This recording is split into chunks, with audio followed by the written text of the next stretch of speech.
We're kicking off this episode at the Blue Beacon truck wash. We're gonna get the rig washed and the truck washed. She was filthy too. The rig hadn't been washed since June. Yeah. Since we bought it. And I think it got the dirtiest while we were having the repairs at the dealership. Anyway, so far the Blue Beacon has been super smooth. We're gonna also take the rig over next door to the Flying J and weigh her, because we've never done that as well. And then later on, we're gonna do fish fry back at the rig. So we'll meet y'all back there, recap our experience. See y'all there. Welcome to 99 Adventures, the podcast where the campsite stories are all about the RV lifestyle. We're your hosts, Alan and Kim, fellow lovers of all things RV living. Here on 99 Adventures, we explore the highs and pickups of life on wheels, whether it's discovering hidden gems off the beaten path or tackling the realities of RV living. But we're not just about the travel, we're about the taste, too. In every episode, we'll cook up something special right from the RV kitchen or campsite. So get hooked up, grab your skillet, and let's hit the road. It's time for 99 Adventures, where the journey and the flavors never stop. All right, we are all cleaned up. The rig and the truck, it looked really good. Came home and threw a wax job on the truck a little bit. But we're gonna get into that. Yeah. But first, what's cooking? We're gonna do some fried fish. Is on the menu tonight. We hadn't done fried fish in a long time, and it's Lent season. We're not Catholic, but we like to play along every now and then. So we're gonna do some fried fish. Got some onion cut up that I like to put in with the fish. Hush puppies, French fries. Yeah, so we're gonna get after it. I'm up to 350 almost. So I'm about ready to put the first batch in, so. Cool. All right. Like we said, we took the RV to Blue Beacon truck wash. The actual one that we went to was right off of I-10 in San Antonio. And it was easy to get to. And when we got there... We also went on a Sunday. Yes, we did go on a Sunday at like 12:30. It was about 12:30, midday. When we got there, there were two bays. They were both open. And this is a 24-hour deal. And both bays had vehicles lined up. So we took one that had a 18-wheeler, and then it had a big tour bus, and then a motor home with a tow vehicle. And we got behind that one. And then the other one had a truck that was pulling a fleet of cars, and I don't remember, an 18-wheeler in front of that, I guess. Anyway, we were not in line for very long before it was our turn to pull into the bay. Maybe 20 minutes, 25 minutes. Maybe 20 minutes. There was a vacuum cleaner there, so it did require quarters. But right before you pulled in the bay, I guess while you're waiting for the vehicle in front of you to get washed, you can use the vacuum cleaner to vacuum out your vehicle, and which we did. So they pulled us right in. He asked you what we were gonna do? Yeah, there's a Rain-X option. He asked if we wanted the Rain-X option, so I opted for that. It's like $6 extra. Then goes some Rain-X on the windows and whatnot. So yeah, they have some extra services. Yeah. At that particular location, not all locations provide some of these extra services. It's okay, but they do have extra services, and they also have a washout bay at that one. I don't know what that is. You take underneath the vehicle, or the inside of a truck that's empty, like a U-Haul or whatever, you can wash it out. We pulled in. There was about 7 or 8 guys inside the bay washing the truck and the fifth wheel. And by the way, we do have a dually. I don't know if we've ever said that, but so we were getting the dually washed and the fifth wheel. And they used power hoses and just like in a regular car wash, those kinds of things. And then they also had some brushes that they used to clean the sides, the fronts, but not the roof. They say they rinsed the roof off, but but I don't see how. I mean, couldn't. I mean, the guys were all just on ground level, so there was like no way they could have gotten the roof up there and gotten anything on there. I would say no roof. Which is kind of a bummer, because normally when you wash something, you want to wash from the top down, because you get a lot of that bleed off, which we saw, and we had to get on the way home, some stuff to touch up. I mean, it wasn't a perfect job, but I mean, it looks fabulous now that we've gotten it home and able to do some touch-ups and stuff like that. Yeah. The whole time we were in the bay, that for them to wash it, I don't know, maybe 10 minutes. So all in all, we're talking 30 minutes. I mean, of course, it depends on the wait time and everything, but our experience was just 30 minutes. In and out. Yep, and out. And Alan hopped out to go pay in the office or whatever. Took him a couple minutes while I stayed in the truck, and the guys kept, washing and rinsing the RV. Right. Total cost was $64. $64, yeah. And to put that into perspective a little bit, so there's a group that'll come out here to the RV park and wash your rig, and we had one of the neighbors ask us if we wanted our rig washed the other day, and we were like, yeah, that sounds cool. How much is it? $300, right? Yeah. So it was a pain to hook up and drive over there, but it beats $300. Yeah. Of course, if you're traveling on a travel day and you just happen to swing by one or pass by one, or it's on your route or whatever, definitely utilize it. But we were able to get some cleaning done because we haven't closed up the rig and everything since November. So it did help. Yeah. Getting hooked up and all that. So then we pulled out and we were going to go back around to the Flying J. I think I said that on the intro, but we ended up going to the Pilot. There was a Pilot down the way that had the cat scales. We pulled into the Pilot. It was full with the truck drivers and everything, but Alan wanted to go inside and verify all the information that his wife was telling him about how to weigh the fifth wheel and truck. But he got it verified. Do you want to talk about exactly what we did? No, I'm going to finish this. Go ahead. Okay. With the fifth wheel attached and on the truck, we pulled around to the front of the cat scales. I did download the app. There is an app that you can use, and I feel like that probably would have been a little bit easier, but Alan wanted to go the old school route, push the button and talk to the lady inside. You have to make sure your front wheels are on the front. There's 3 weights areas, and there's yellow lines, and you have to make sure your front wheels are on the first area, the back wheels are in the second area, and then the camper wheels are on the rest of the scale. And push the button. We had to provide his the license plate for the truck. And she said, okay, you can go on. So we pulled off into the parking lot and found a spot to drop the rig. So we unhitched, unloaded the rig, and then went back on the scales the same way, pushed the button to verify.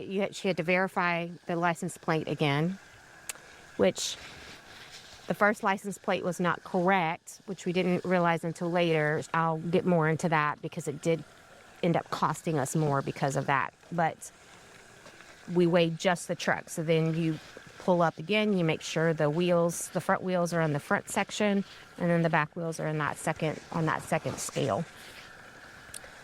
And she said, okay, come in and get your printout. So we did. And what happened was, because the two license plates didn't jive, they charged us twice. So the first way was $14, and the second way should have only been less than $3, and it wasn't. It was a second $14. So in total, we paid $28, but that is because the license plate was incorrect. So it ended up charging double.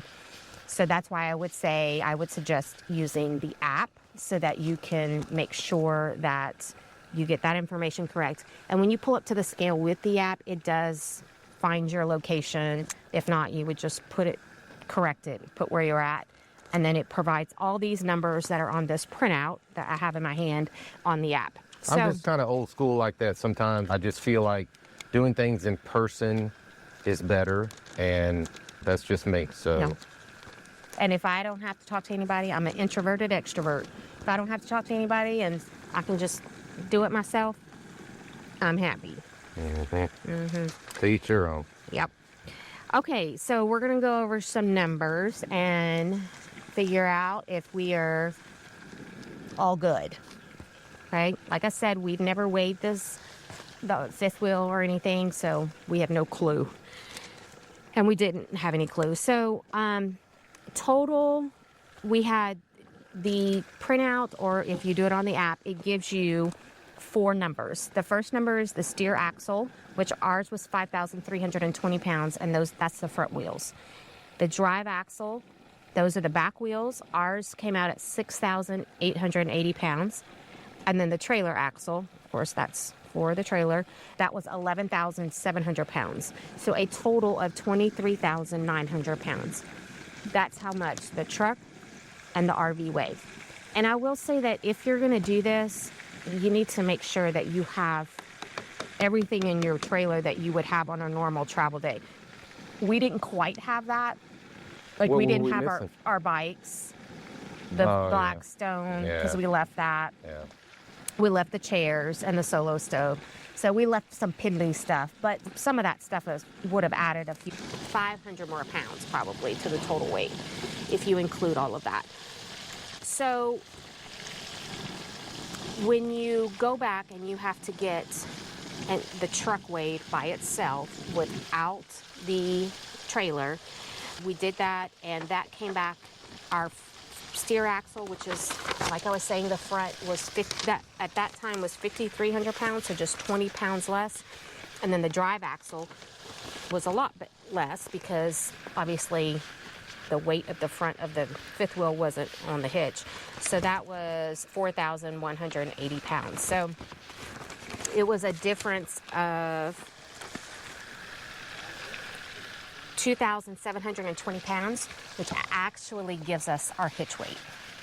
So you take the total amount of the truck with the RV attached and subtract just the truck weight, and that provides you your hitch weight. So ours was 2,720.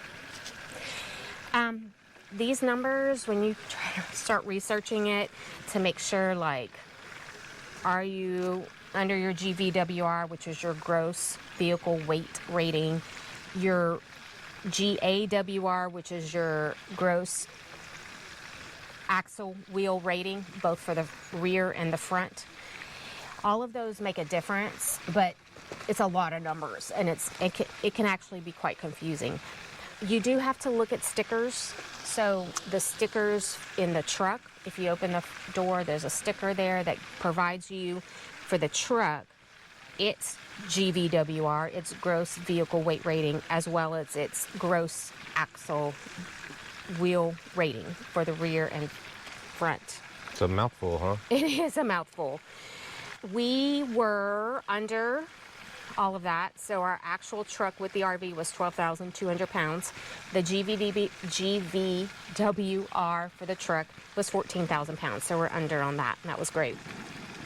For the wheels, the front on the sticker, we were about 600 pounds below for the front wheels, and for the rear, we were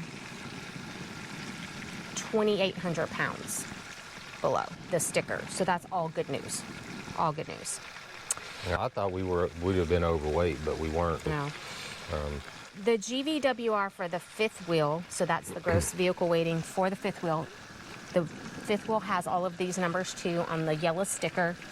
Over on the driver's side of the rig, the front, there's a yellow sticker that will have all this information. So the gross vehicle weighting for the RV is 15,500 pounds. And we came in for the actual weight of the RV with the pin, weight, and everything, 14,420 pounds. So we're under almost 1,000 pounds. That doesn't mean go buy 1,000 pounds more of stuff. No, that was what I was about to say is, does that mean that I can go buy some more clothes? No, because there's no room. I mean... Sure there is. No. I can find room. No, there's no room. It's been hard. It's been hard. And we have a full walk-in closet, and we have a really big closet compared to Why has it been hard? Setup. I don't know. I just like to have my clothes. I like to have my clothes. I think you used to have 1,000 pounds worth of shoes. Probably did.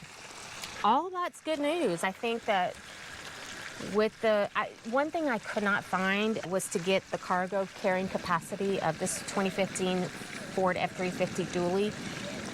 It's not on the sticker. I looked online trying to pull the actual window sticker that would show that number. It's not anywhere.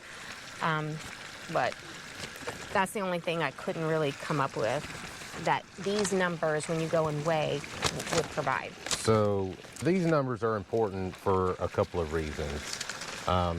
They're important just for you to know from a safety perspective how much weight you're pulling, how much weight is at your pin, which is super important because you don't want to overload that truck at that pinpoint. For fuel economy, but it gets bigger than that too, because verify as you're going your route and through states. Some states will actually require you to have paperwork. So if you get stopped and you get asked about weight paperwork, you have that. And one of the things that she did on this ticket of ours was, because the license plate was wrong, and this is an official document, she actually lined through it and put the correct information on there and then put a stamp that she did that. And so that makes it an acceptable document to any kind of law enforcement or Department of Transportation people that actually inquire about this document. So my advice would be to look the paperwork over, be knowledgeable of it just for your own safety, but also because of DOT requirements in certain states. Texas does not require it.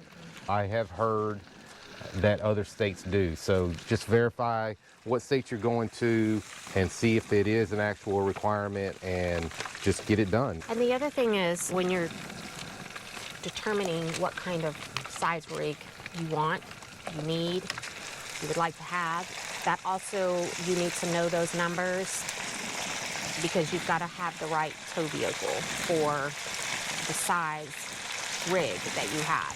This 43-foot fifth wheel, we can't tow that with a single wheel. Yes, we can. With yes, a F-350? Yes, you can. Yes, you can. It's just, you don't have the stability, the four wheels in the back. The capacity is there on the 350. F-350. Even the 250. You're pushing it, but it's still there. And the stability that I get, but that's getting into a whole different topic. Truck, which type of truck, that's not necessarily the lane, right? Yeah. But I think it was good information. We do keep our rig pretty light, packed wise. We have a storage building, so we do bring things back and forth depending on the season, that kind of stuff. But pretty much what we have here is what we'll always have. We won't really add, I don't think, any additional weight, any significant additional weight to the rig. So, but it was good information, and we know now that we're all good with the truck and the rig and feel a little bit more safe driving down the road. Now, when we got back, we had some catastrophes. I don't know. We remember hitting a pretty rough spot on I-10, and somebody, I won't name names, forgot to strap the bottom drawer of the freezer, and it came out. It didn't break, thank goodness. All the way out. All the way out. Food everywhere. Yeah. Just drawer out.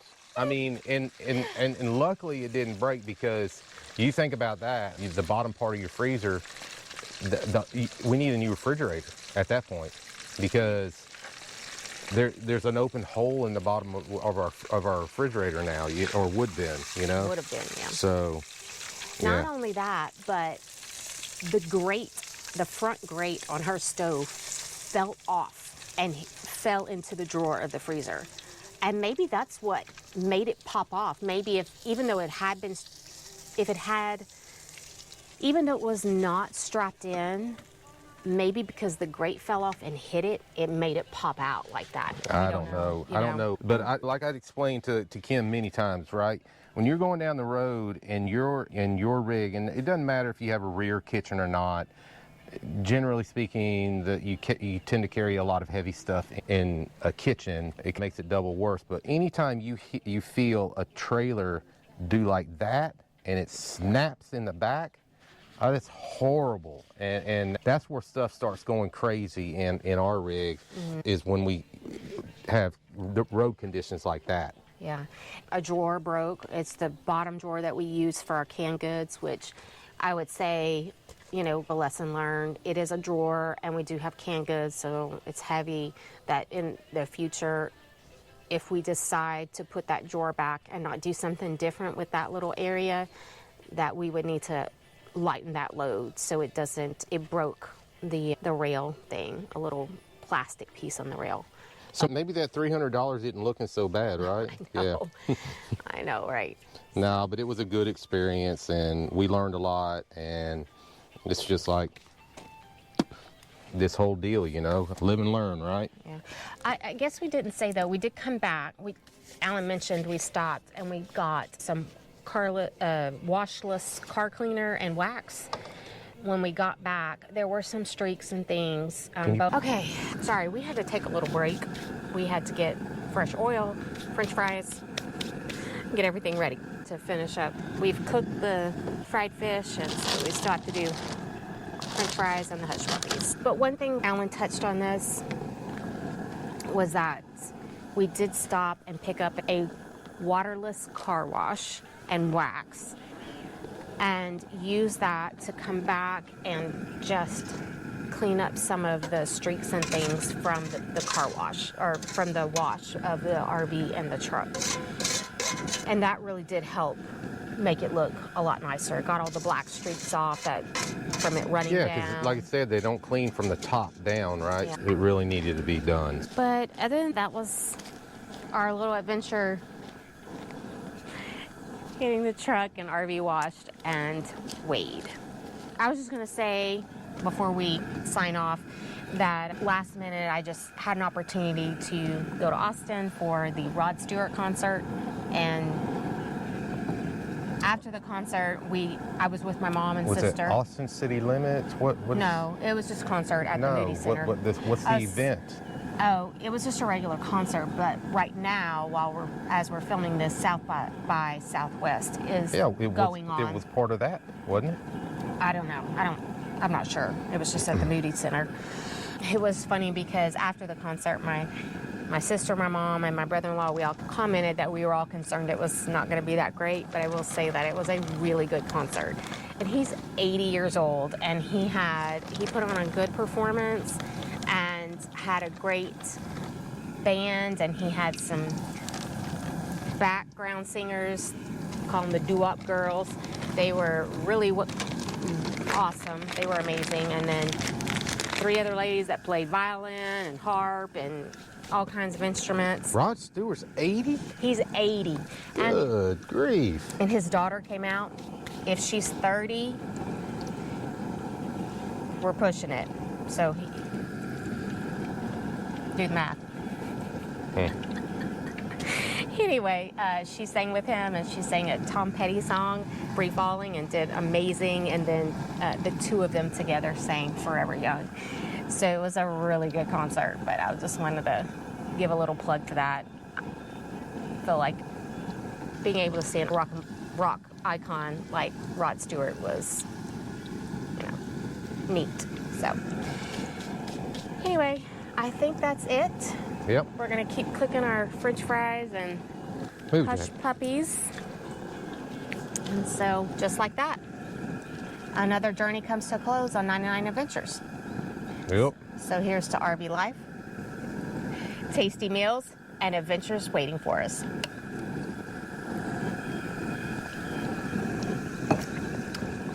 I'm already on number 2 anyway, so Enjoy your next adventure, and bon appetit. peace.